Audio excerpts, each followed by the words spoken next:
Salve, salam jumpa kembali dengan saya Romo Adnan di dalam channel ini. Semoga Bapak Ibu Saudara-saudari dalam keadaan sehat walafiat. Di pagi hari ini saya akan menemani Bapak Ibu Saudara-saudari lewat renungan yang saya bawakan ini. Semoga berguna untukmu sekalian.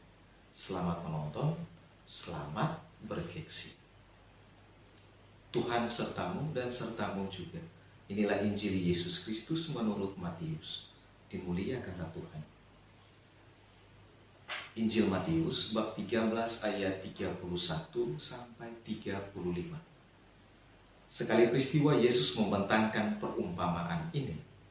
Hal kerajaan surga itu seumpama biji sesawi yang diambil dan ditaburkan orang di ladangnya. Memang biji itu yang paling kecil dari segala jenis benih, tetapi apabila sudah tumbuh, sesawi itu lebih besar daripada sayuran lain, bahkan menjadi pohon, sehingga burung-burung di udara datang bersarang pada cabang-cabangnya. Dan Yesus menceritakan perumpamaan ini lagi. Hal kerajaan surga itu seumpama ragi yang diambil seorang wanita dan diadukan ke dalam tepung terigu 3 sukat sampai seluruhnya beragi. Semuanya itu disampaikan Yesus kepada orang banyak dalam perumpamaan.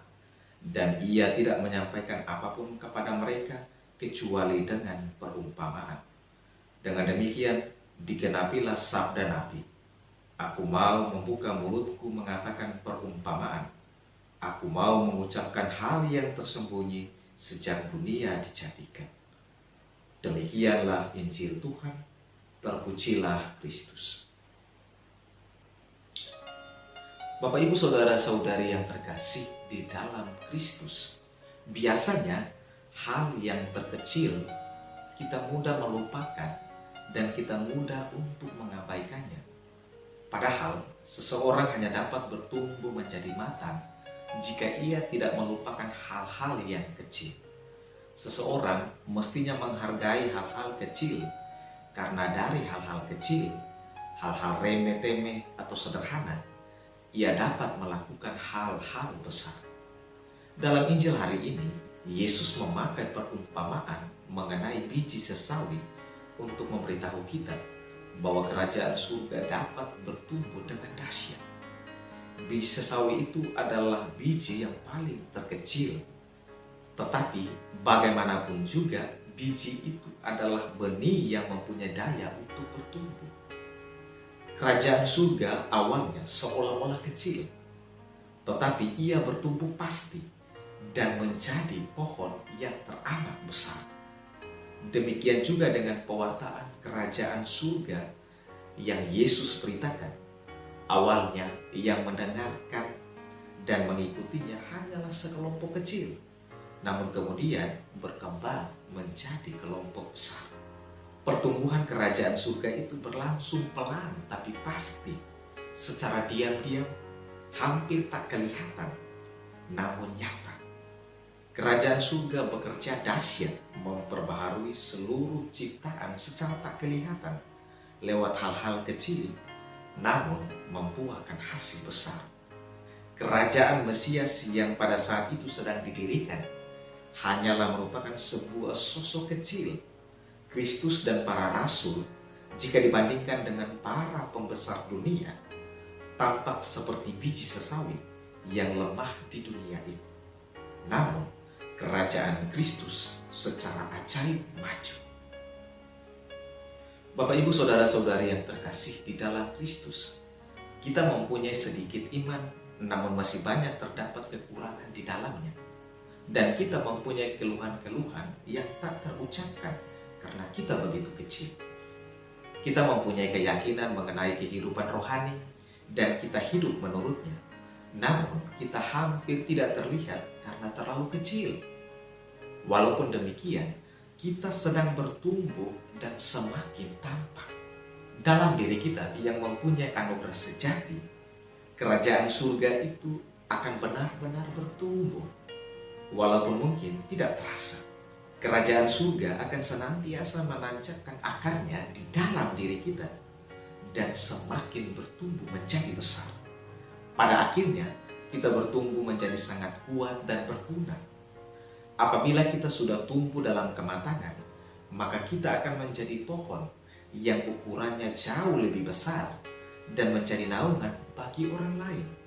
Kita mesti mengakui bahwa pada awalnya kumpulan orang beriman hanyalah kawanan kecil, namun lambat laun bertumbuh dan berkembang sampai ke berbagai tempat. Gereja itu seperti pohon yang besar yang dijadikan sarang bagi burung-burung. Umat Allah datang kepadanya untuk mendapat makanan dan beristirahat, berteduh dan berlindung. Prinsipnya, anugerah yang kita miliki akan membuat kita bertahan dan disempurnakan pada akhirnya. Anugerah itu membuat kita bertumbuh dan menghasilkan banyak buah. Kita adalah orang-orang yang sedang bertumbuh di dalam iman, harap, dan kasih. Karena itu, kita yang sedang bertumbuh ini mestinya memiliki keinginan untuk menjadi berguna bagi orang lain. Seperti halnya biji sesawi yang bertumbuh bagi burung-burung di udara, sehingga orang-orang yang tinggal di dekat atau berdampingan dengan kita dibuat menjadi lebih baik. Kita orang Katolik adalah kelompok minoritas yang seringkali dianggap remeh dan tidak masuk dalam hitungan. Namun, meskipun kita minoritas, tapi yang ada di belakang atau di samping kita adalah juru selamat yang besar. Yang pastinya, yang terkecil belum pasti kalah. Walaupun kita minoritas di Indonesia, namun ada tangan Tuhan yang sanggup memaksimalkan fungsi dan perannya, sehingga seperti pohon sesawi yang menjadi tempat bersarangnya burung-burung, demikian pula kita mestinya menjadi berkat bagi lingkungan di sekitar kita. Kita juga hendaknya tidak memaksakan iman kita untuk segera bertumbuh menjadi pohon yang besar. Tapi biarlah ia bertumbuh seperti biji sesawi, pelan tapi pasti, hampir tidak terlihat, tapi nyata. Sadarilah bahwa tanpa Kristus kita tetaplah kecil, tapi bersama Kristus kita dapat bertumbuh menjadi besar seperti pohon dan banyak orang datang menimba kesejukan dari kita. Ketika kita membiarkan diri dan hati kita diisi oleh Kristus, maka pada saat itu kerajaan surga sedang bertumbuh di dalam diri kita. Kristus ingin agar iman kita dari saat ke saat bertumbuh menjadi pohon yang besar. Bapak, Ibu, Saudara-saudari yang terkasih di dalam Kristus, di dalam menjalani kehidupan ini, seringkali kita menganggap bahwa hidup ini hanya perlu diisi dengan melakukan hal-hal besar dan mengabaikan sesuatu yang kita anggap sebagai hal-hal yang terlalu kecil atau sederhana untuk dilakukan. Kita berpikir bahwa dengan melakukan hal-hal besar dalam hidup ini, maka hidup kita akan lebih bermakna. Untuk menjadikan hidup ini lebih bermakna, tidak selamanya diukur dari sesuatu yang besar, tetapi juga ketika kita melakukan hal-hal yang kecil atau sederhana, namun memberi dampak bagi kehidupan orang banyak. Hal ini dapat kita mulai pertama-tama di tengah kehidupan keluarga kita masing-masing. Ketika seorang suami mau menolong meringankan pekerjaan istrinya di rumah, maka pekerjaan istri menjadi lebih ringan. Ketika seorang istri dapat menggunakan uang dengan seperlunya, maka akan meringankan beban suaminya. Ketika seorang anak tidak banyak menuntut agar orang tua selalu memenuhi keinginannya, maka itu akan meringankan beban orang tua. Sesuatu yang kecil mampu mengubahkan hal-hal di sekitar kita. Sesuatu yang kecil bisa mendatangkan hal-hal yang besar di dalam hidup kita. Dalam kehidupan keberimanan kita, ketika kita melihat ada saudara-saudari kita yang sudah jarang aktif di gereja, maka kita dapat mengingatkan mereka agar kembali dekat dengan Tuhan. Ingatlah, biji sawi sekalipun kecil, namun memiliki dampak yang luar biasa bagi orang banyak. Sekecil apapun perbuatan kita, selama itu berkenan di hadapan Tuhan, maka akan berdampak besar dan menjadi berkat bagi orang lain.